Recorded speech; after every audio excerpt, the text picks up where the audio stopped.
The chamber was built to intimidate. That was the honest truth of it.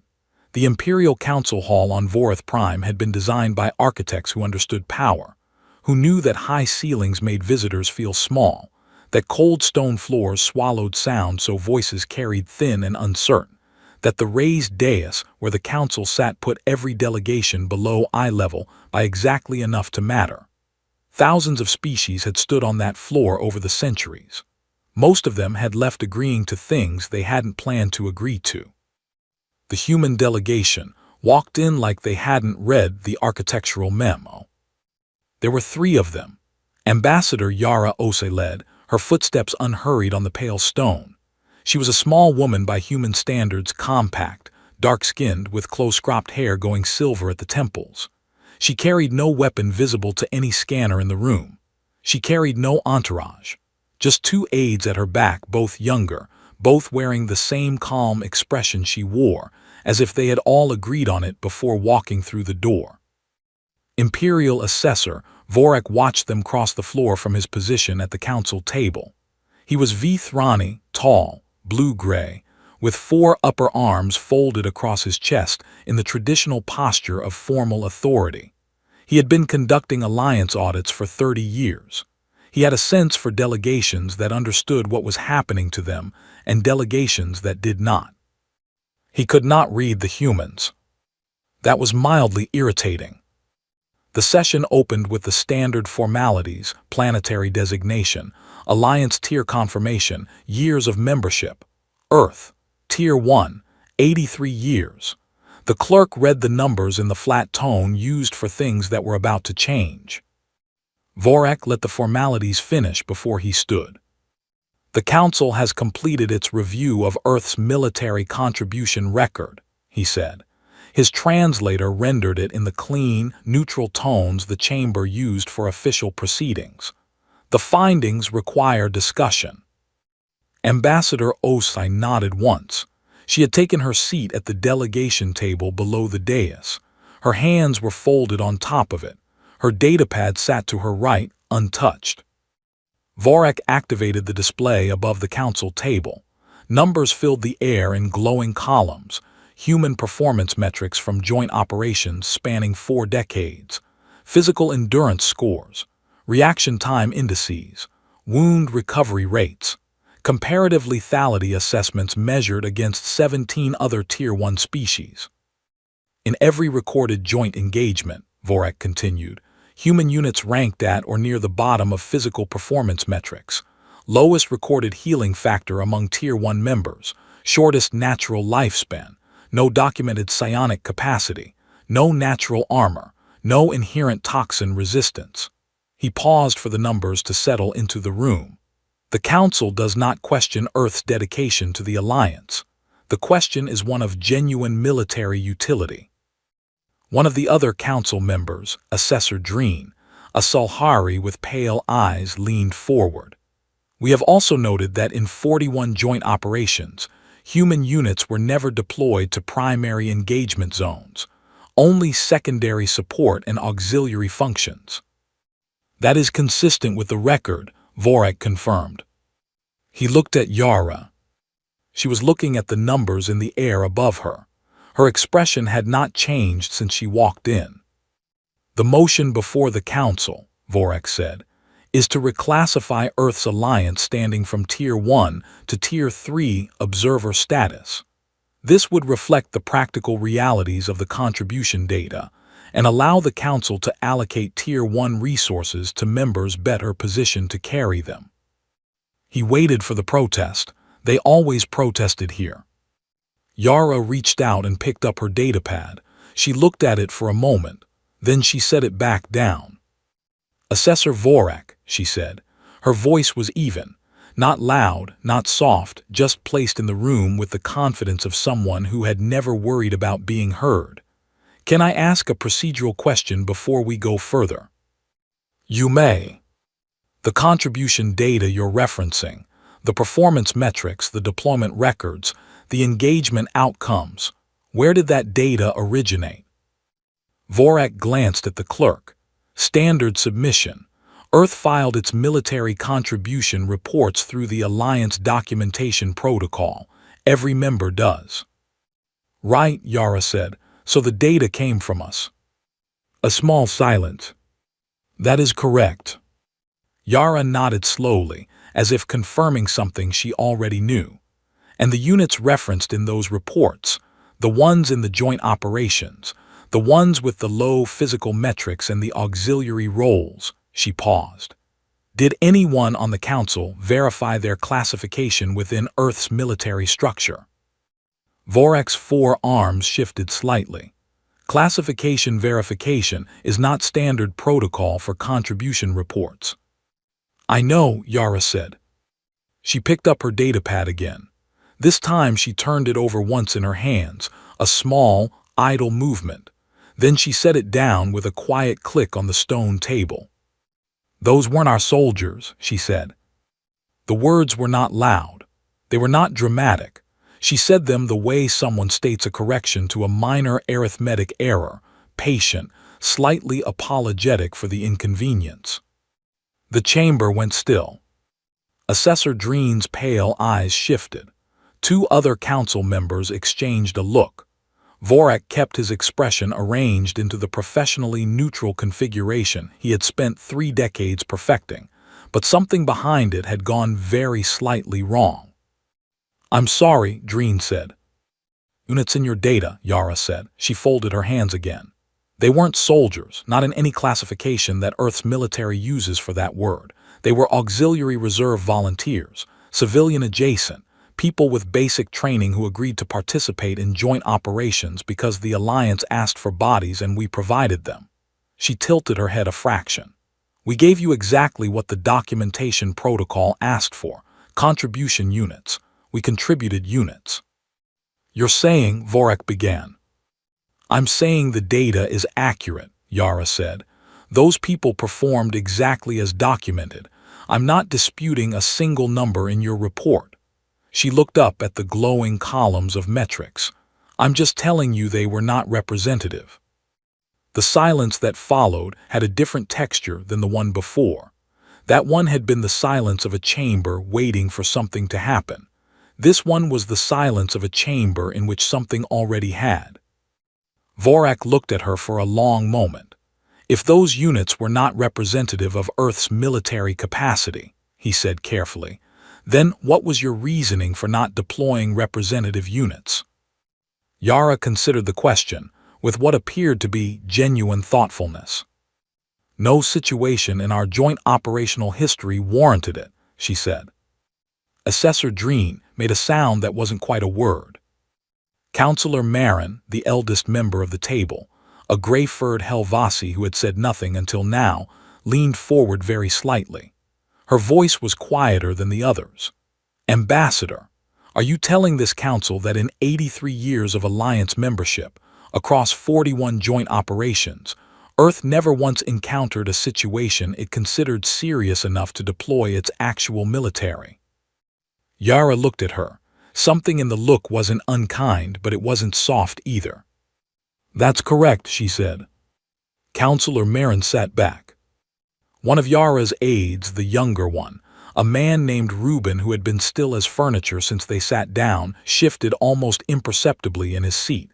Not from nerves, from something else. A kind of patience that had its own weight. Vorek pulled up the motion document on his display. He looked at it. He looked at the human delegation. The motion was still on the table. The numbers were still in the air. Nothing had technically changed in the procedural sense. But the room had changed. The council will require time to consider your statement, Vorek said finally. The words came out more carefully than he intended. Of course, Yara said. She picked up her datapad and stood. Her aides rose with her. Movement synchronized not by drill but by familiarity, the easy coordination of people who had worked together for a long time in rooms where things mattered. She paused at the delegation table. I would suggest, she said, not looking up, that before the council finalizes any motion, your intelligence office cross-references the contribution data with Earth's Defense Classification Registry. She finally looked up. Not because I'm requesting it, just because it will save time later. She nodded once to the council. Then she walked out, the same unhurried pace she had walked in with, her footsteps quiet on the stone. Her two aides at her back. The chamber sat in the silence she left behind. Vorak stared at the glowing columns of metrics, the low scores, the auxiliary designations, the 41 operations where human units had done support work and nothing more. He had presented those numbers as evidence of weakness. He was beginning to feel, in a way he could not yet articulate, that they were something else entirely. He closed the motion document without archiving it. For the first time in 30 years of conducting Alliance audits, Vorak went back to his office and pulled up a blank investigation file before the session was even formally adjourned.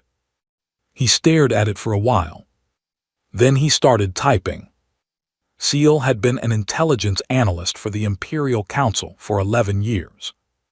She was good at it, not in the way that got you promoted into rooms with windows. She was too quiet for that, too likely to sit still with a problem for 3 days before saying anything about it. But she was good in the way that mattered, which was that when she pulled a thread, she pulled the right one, and she didn't let go until she understood what it was attached to. Vorak had assigned her the Earth cross-reference at the end of the session, a formality, he'd said, background verification before the council resumed deliberations, standard due diligence. He had said it like he believed it. Seal didn't think he believed it. She started where any analyst started, the public record. Earth's formal contribution reports to the Alliance, 83 years of them, filed in clean quarterly intervals with the kind of bureaucratic consistency that said whoever was managing the documentation had been doing it for a very long time and had no intention of making it interesting. The reports were accurate. She checked them against 3 independent data streams and they held. The units were real. The personnel numbers matched. The performance metrics were recorded honestly, in some cases worse than what the Council's own observers had noted, which meant Earth wasn't inflating anything. They were submitting numbers that made themselves look unremarkable, and those numbers were real. She pulled the classification registry Yara had mentioned. That was where the first thing happened. The contribution units, the auxiliary reserve volunteers and the joint operation reports sat in a classification bracket that Seal had to look up. She wasn't familiar with the designation. When she found it, she read the definition twice.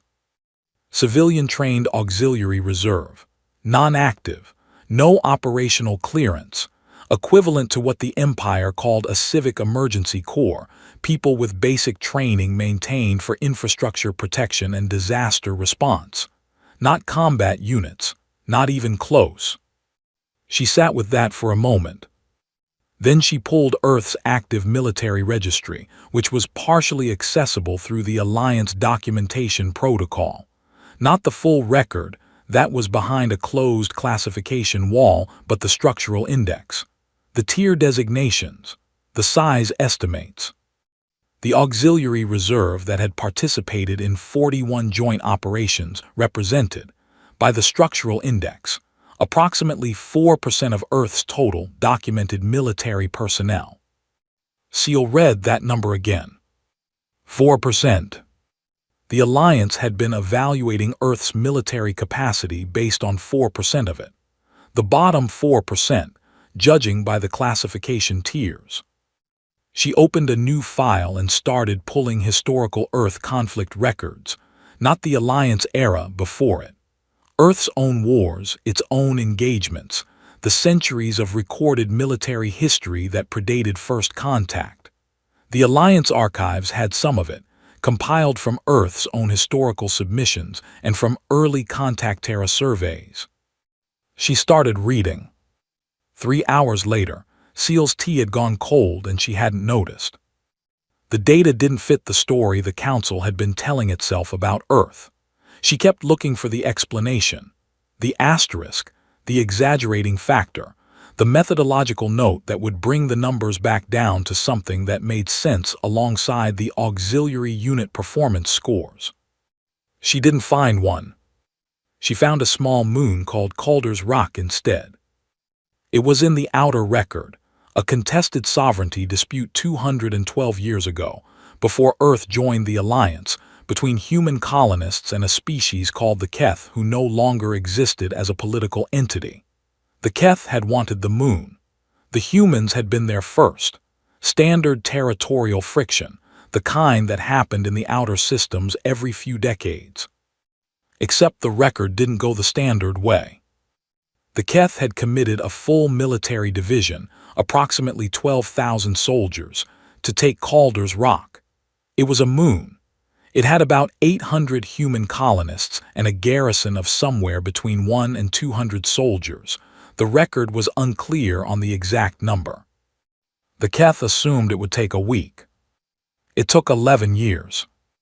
11 years of rotating Keth forces, resupply missions, new commanders, tactical revisions, orbital bombardment attempts that kept getting answered by things the Keth apparently hadn't predicted. The colonial garrison took casualties, significant ones. The numbers in the record showed a human force that should have been ground down to nothing within months. It wasn't. On year 11, the Keth commander filed a report recommending withdrawal. The report cited unsustainable attrition ratios and engagement patterns inconsistent with projected human military capacity. The Keth pulled out. The moon remained human. The Keth eventually stopped being a political entity for reasons the historical record attributed to other factors, but Seal noticed that their military confidence had never quite recovered from Calder's Rock. The references were oblique, but they were there. She flagged the file, then kept pulling. She found 14 more in the next 4 hours. Different eras, different opponents, different scales. A siege here, a contested route there, an engagement on a frozen planet that had no strategic value except that humans had been on it and refused to leave. The pattern was not one of a species that won through overwhelming force. It was a species that absorbed cost in ways that didn't make sense and kept functioning anyway. It wore things down. It outlasted things that should have outlasted it. And in every case, the forces involved were small. Not the full weight of Earth's military. Small units, detachments. The kinds of numbers that said these weren't the main effort. These were the ones someone sent because the situation needed a body and a gun, not because anyone expected them to do what they did. Seal sat back. She was thinking about the auxiliary reserve units, the 4% at the bottom, the ones that had participated in 41 joint operations and logged mediocre numbers while never being asked to do anything important. She was thinking about what the data looked like on the other 96%. She didn't have access to that data. It was behind the closed classification wall. Earth had never submitted it. Which meant the Alliance had never asked for it. Which meant for 83 years, the Council had been assessing Earth's military value based on the equivalent of asking to see a species clerks, and then deciding they weren't good fighters. Seal pressed her hands flat on her desk. She thought about the way Yara Osai had set down her data pad in the council chamber, the small click of it on stone, the folded hands, the patience that didn't look like patience, that looked like someone waiting for a conclusion they already knew was coming. No situation warranted it. That's what she had said. 41 joint operations, 83 years, and not once had Earth looked at any of it and thought, this is serious enough. Seal opened a message to her superior, Senior Assessor Vorak. She typed and deleted 3 different versions of what she wanted to say, because all 3 of them sounded wrong when she read them back, too alarmed, or not alarmed enough, or clinical in a way that missed the thing she was actually trying to convey. She settled on 4 lines. The contribution units were auxiliary reserve, non-active classification. They represent roughly 4% of Earth's total documented military structure, We have never seen a human soldier, not a real one." She sent it. Then she pulled up the closed classification index, not to breach it, just to look at it. To look at how many entries were behind that wall, how many files Earth had submitted into sealed storage, accessible only by mutual consent, never requested. The index had a counter, just a number, no details, showing how many sealed documents existed in Earth's restricted partition. Seal looked at the number. She looked at it for a while. Then she closed the index, opened her message history, and stared at the 4 lines she had sent to Vorak until she heard back from him 12 minutes later. His message was 2 words: "Keep pulling." She kept pulling. By the time the building's overnight lights shifted to low, Seal had built a picture that she kept turning over in her mind, looking for the angle that made it less significant. She couldn't find one. Somewhere on Earth, there were soldiers that no one in the galaxy had ever seen, not in 83 years of alliance, not in any joint operation, not in any engagement large enough to make the public record in a way that connected to a human flag. They existed behind a wall Earth had built quietly, over decades, while attending council meetings and filing paperwork and nodding along to assessors who told them their metrics were disappointing. Seal thought about Calder's Rock again: 800 colonists, 200 soldiers. 11 years. And those weren't even the real ones. The Imperial High Council did not panic. That was important to them, the not panicking. They were the governing body of a civilization that spanned 400 star systems and had maintained order across species that could not agree on the correct number of limbs a person should have. Panic was for lesser institutions. What they did instead was call a closed session and speak very quietly for a long time. Vorak presented Seal's findings in full.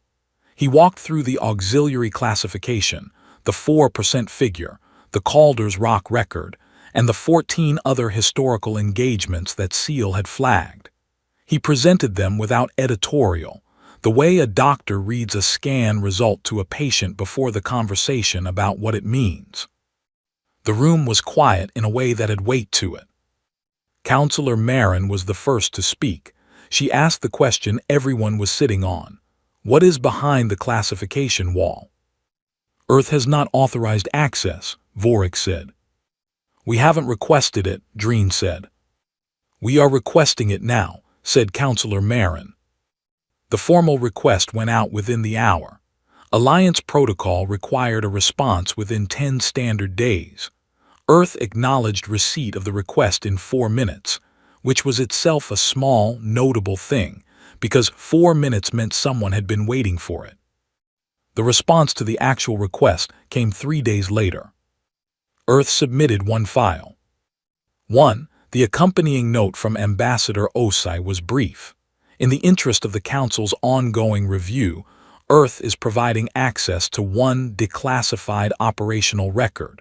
We believe it will address the Council's immediate questions. Vorak stared at the note for a moment, then he opened the file.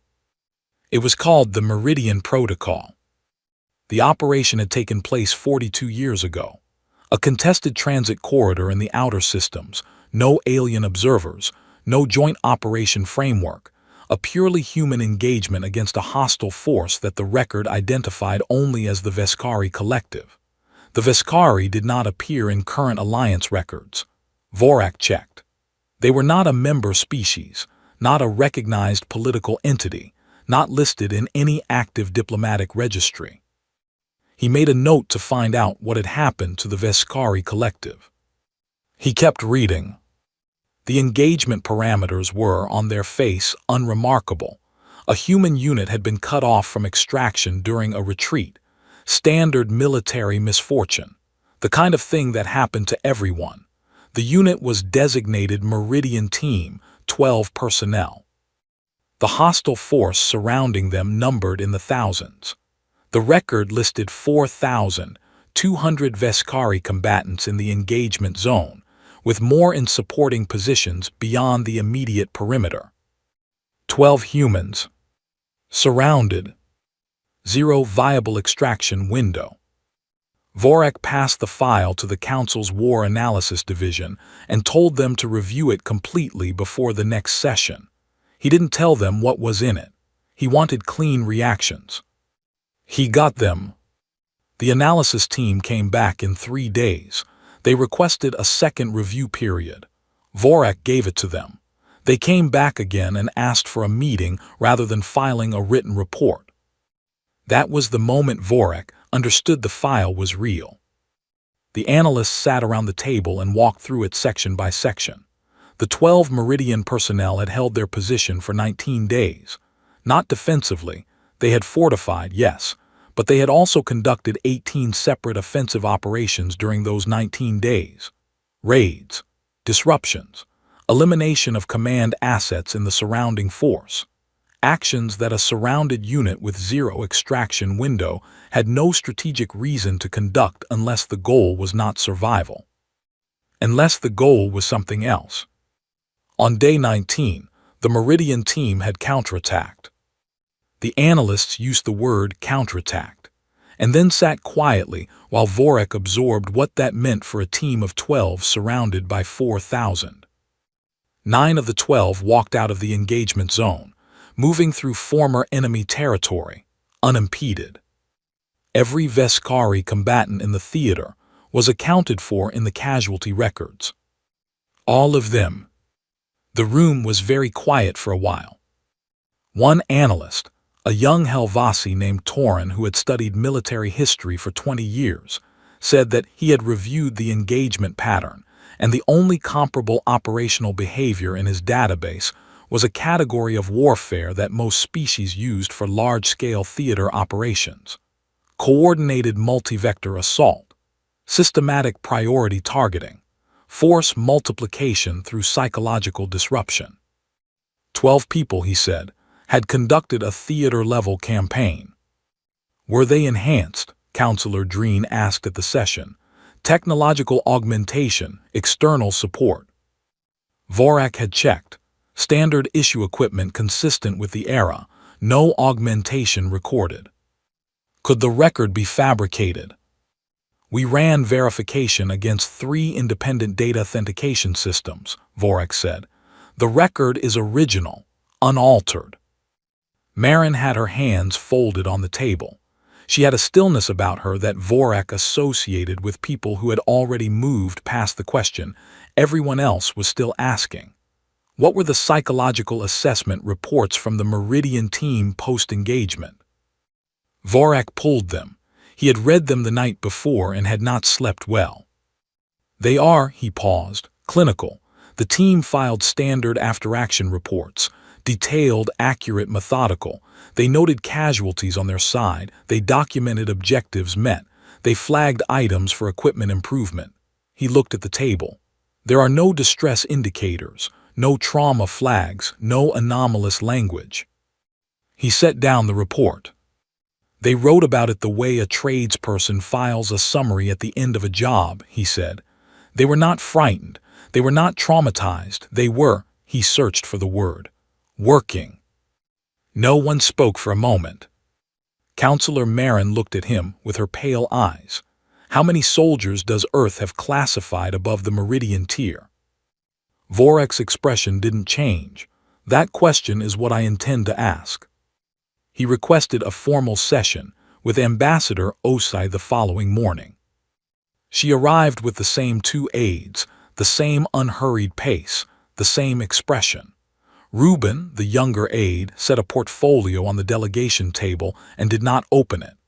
The other aide, a woman named Lynn, sat with her hands in her lap and watched the council table without appearing to watch anyone in particular. Vorak asked the question directly. Ambassador, the Meridian Protocol has been reviewed by our analysis team. We have no follow-up questions about the record itself. He paused. We have one question. How many soldiers does Earth have classified at or above the Meridian operational tier? Yara looked at him. She didn't look at her datapad. She didn't look at her aides. That's not a number I'm authorized to share, she said. The silence afterward was not like the silence after her first statement in the original session. That one had been surprise. This one was something different. This one had edges. Vorak nodded slowly. He had prepared for this answer. He had not been prepared for how it would feel to receive it, the understanding, arriving fully formed and unwanted, that Earth was not refusing because the number was embarrassing or strategically sensitive in a conventional way. Earth was declining to share it because sharing it would change something that couldn't be changed back. "I understand," he said. Yara held his gaze for a moment. Then she nodded once, the same small, precise nod she had given the council at the end of the first session. She stood, her aide stood with her. At the door she paused. She didn't turn around. "The Meridian team's personnel files are included in the protocol document," she said. "If your analysts want to read them, the personal histories, the backgrounds, the enlistment records there in the appendix." A pause. "They volunteered for that mission, all 12 of them." She left. Vorak sat at the council table after the chamber emptied.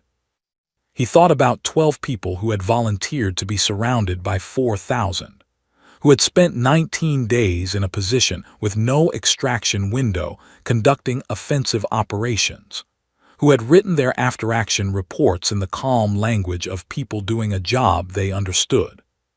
He thought about the classified wall behind which Earth's full military record sat, undisturbed, in a partition no one had ever thought to ask about. 9 walked out. He kept coming back to that, not 12, 9. Somewhere there were families of 3 people who had not walked out of the Meridian corridor. Somewhere there were names on something, a wall, a record, a monument of some kind.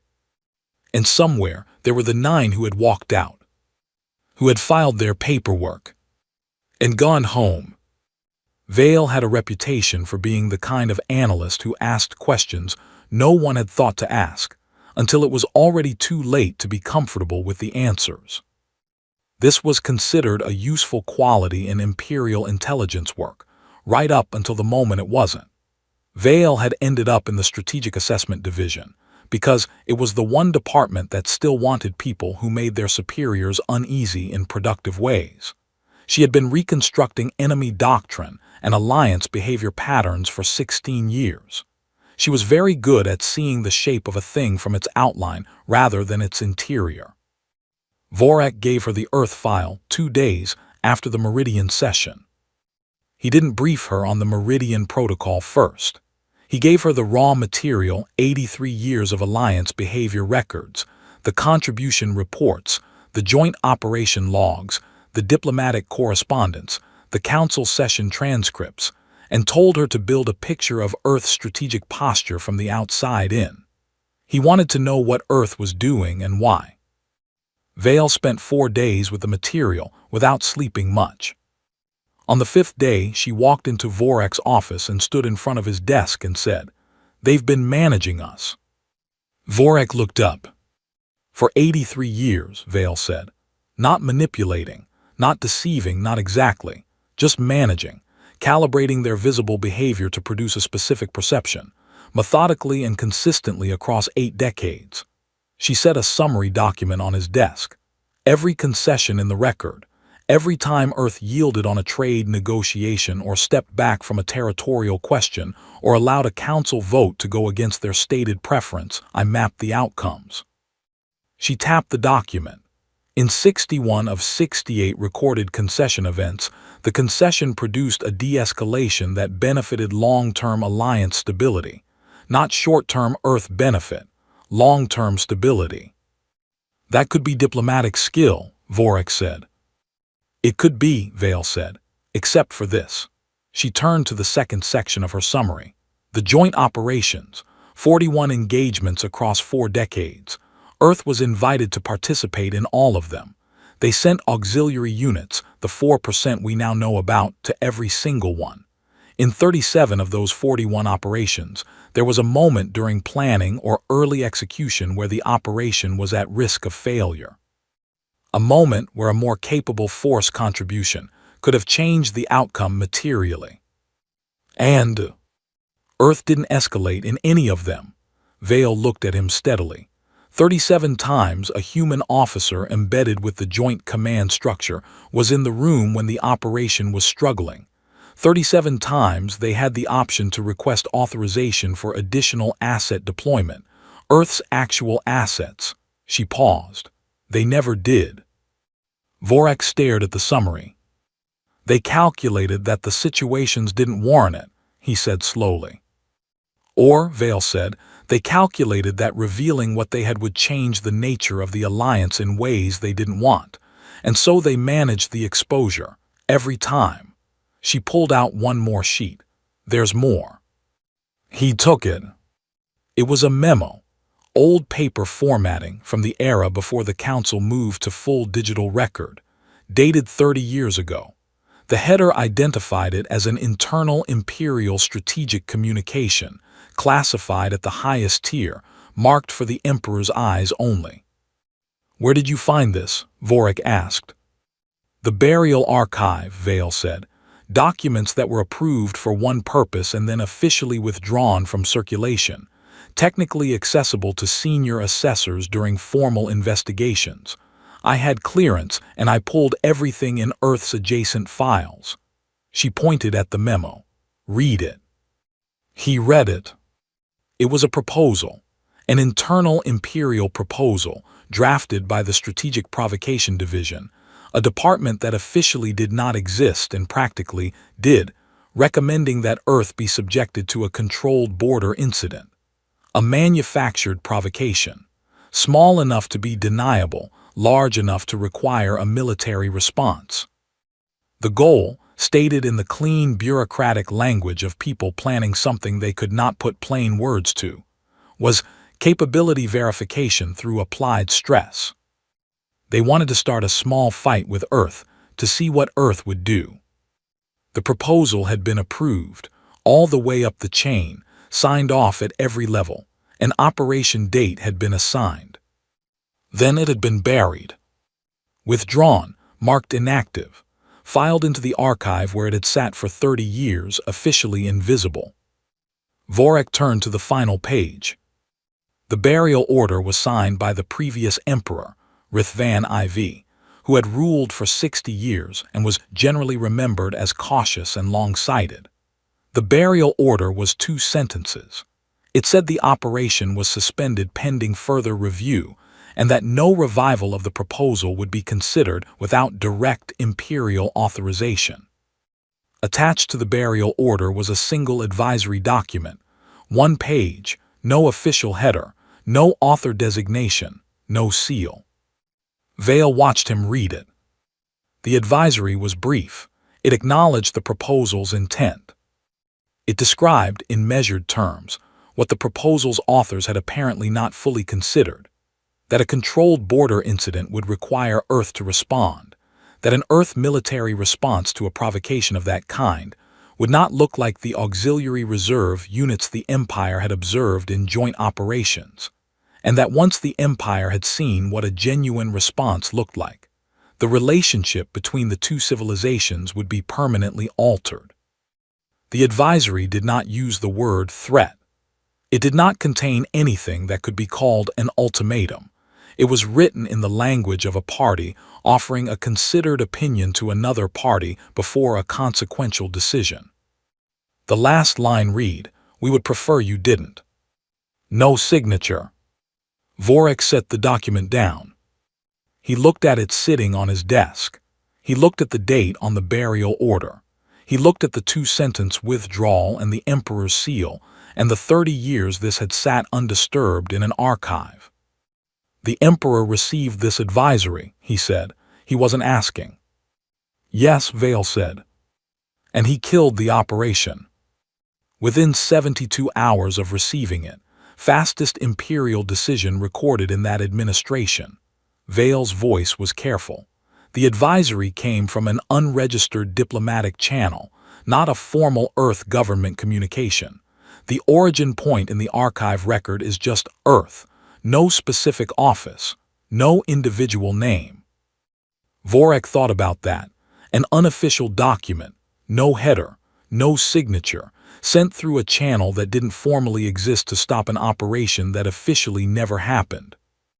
And an emperor who had ruled for 60 years and presumably understood power had read it and buried the operation in 72 hours. He was frightened, Vorik said.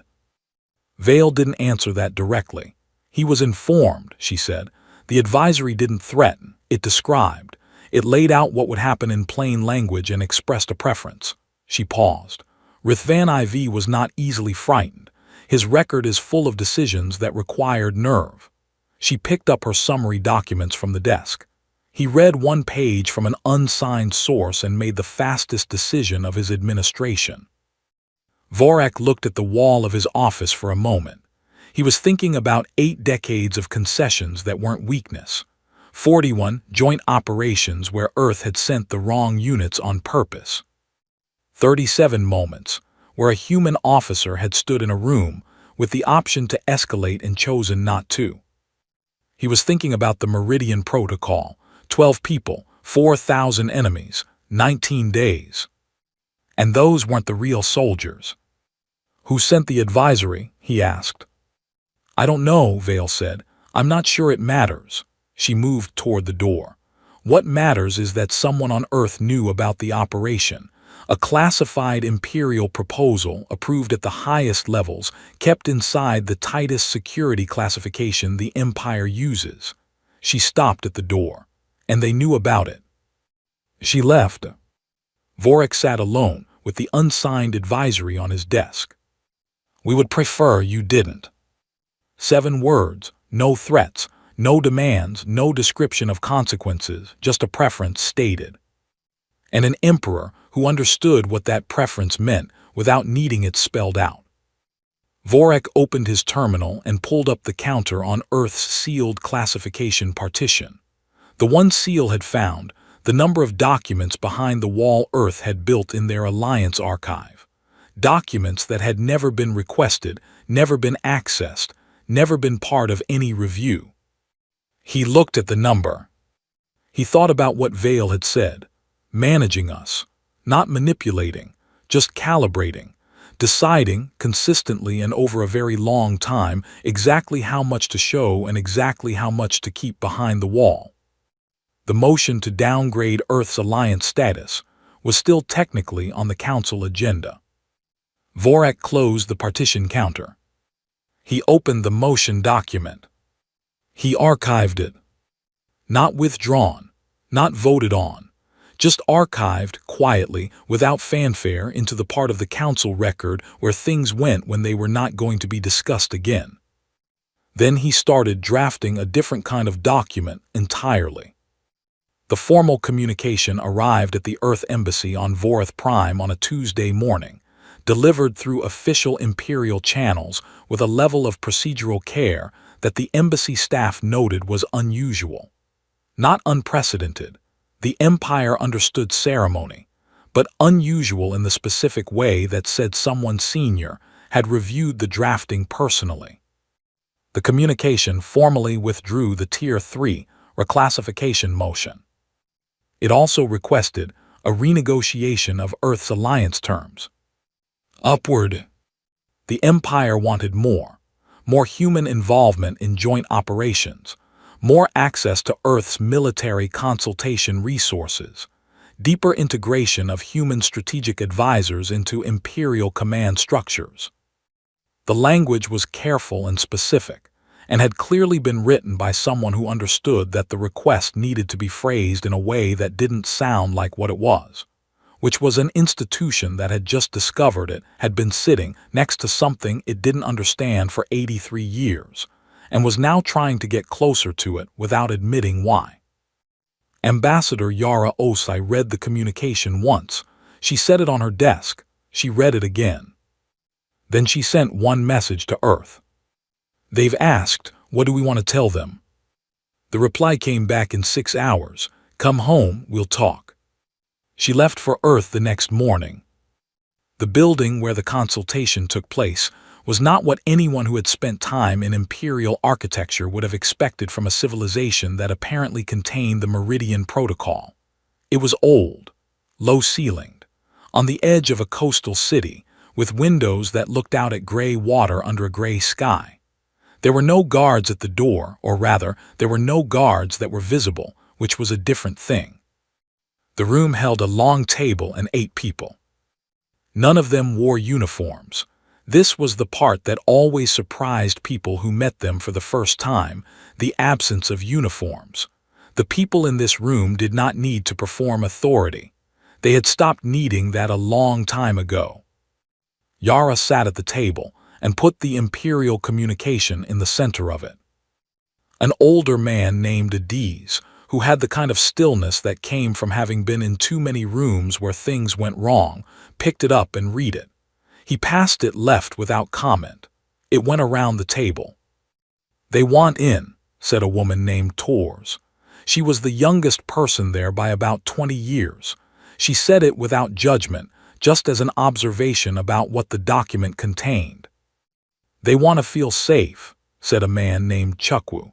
He had the slightly distracted manner of someone whose mind was always running a few steps ahead of the conversation. "Which is different?" "Is it achievable?" Adiz asked. It was directed at the room generally. Silence for a moment. "Not by showing them more," said Lin, Yara's aide, who had been in every council session and had said nothing in any of them until now. "Every time we show them more, they recalibrate and the threshold moves. We could spend 50 years revealing capability in controlled increments, and they'd spend all 50 years in a low-grade state of existential anxiety. That's not safe. That's managed fear." "We've been managing it for 80 years, Tor said. "We've been managing our exposure," Lin said. "That's different. We weren't managing their fear. They didn't know enough to be afraid." "They know now," Yara said. Everyone looked at her. "The Meridian file changed things," she said. "They were never going to stay comfortable with the auxiliary unit story once they started pulling real records. Meridian was the minimum we could give them that was honest." She looked at the communication in the center of the table. "They're not asking for more data. They're asking for relationship. They want to know where they stand with us." Adiz looked at the gray water through the window for a moment. "And where do they stand with us?" The question sat on the table. It was the real question. Not strategy, not protocol, not what to show and what to keep behind the wall. The actual question underneath all the others.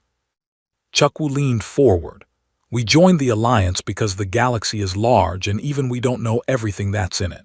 We've maintained the alliance because the relationships are real, even when the power dynamics are uncomfortable. The Empire has," he paused. "They've been arrogant.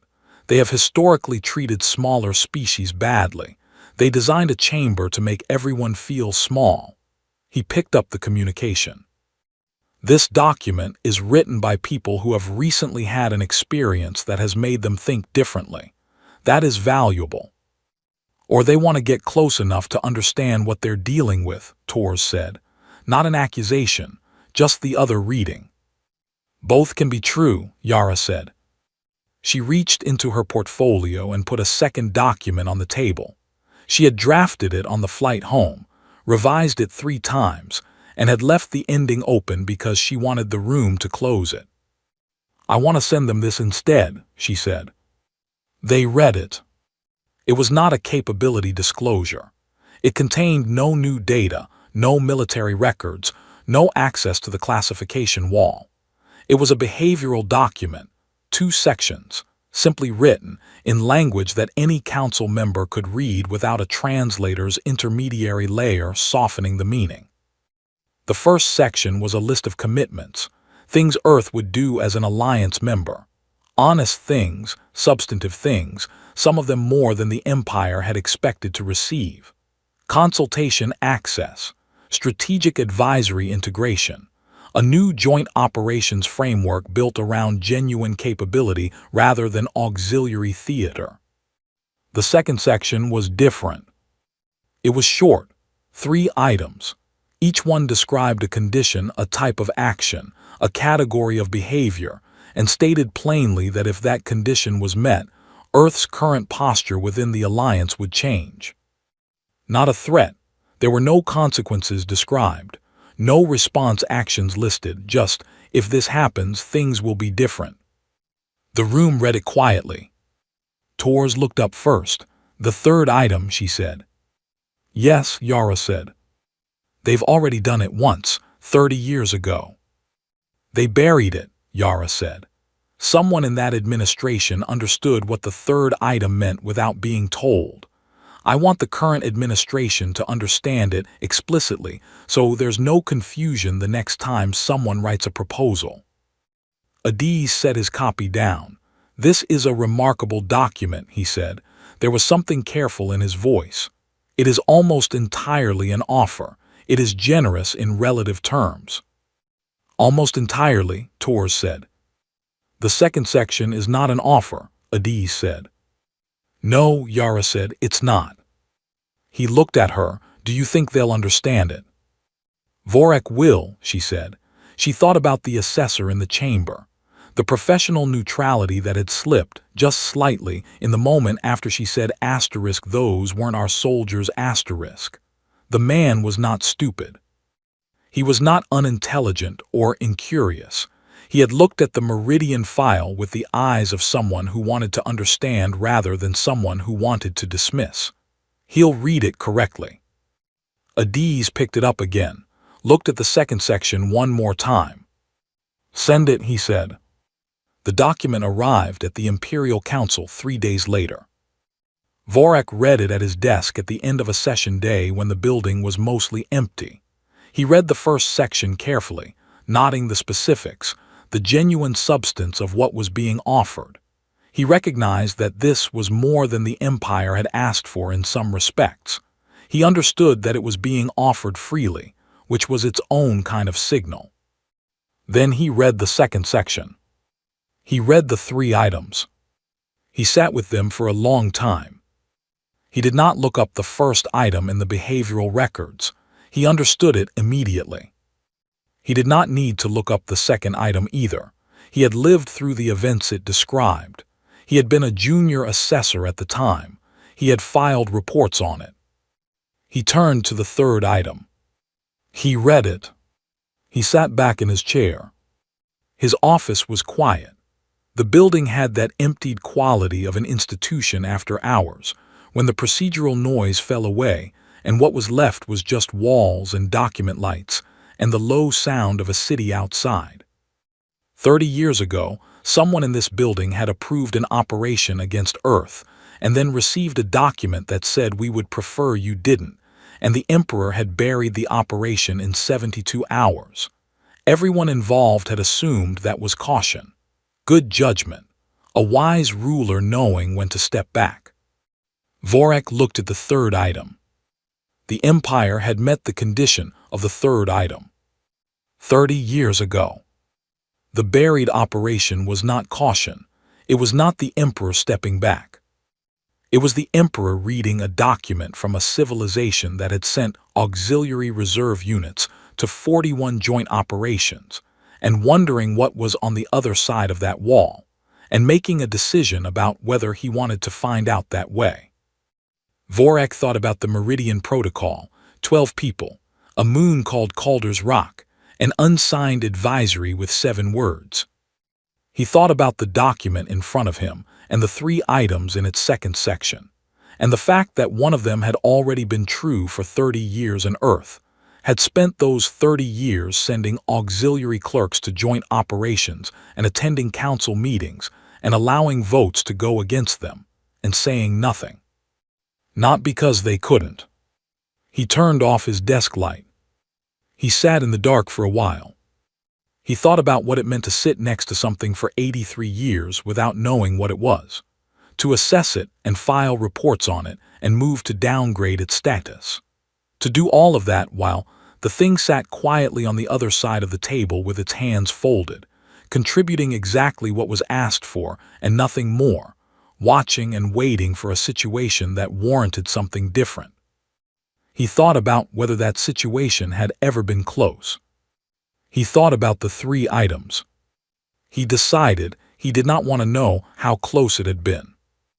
In the morning, he would bring the document to Counselor Marin and the full council, and they would discuss the first section in detail, because the first section was a genuine and substantial offer, and deserved a genuine and substantial response. He would make sure the second section was read in full.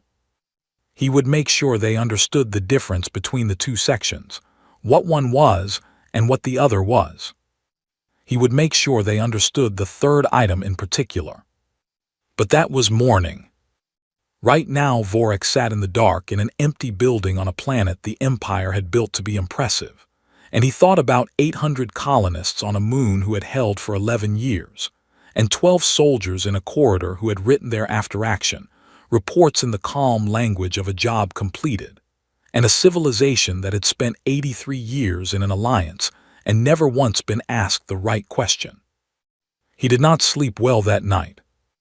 Not because the list was long, because it was short. 3 items, and the Empire had already done one of them.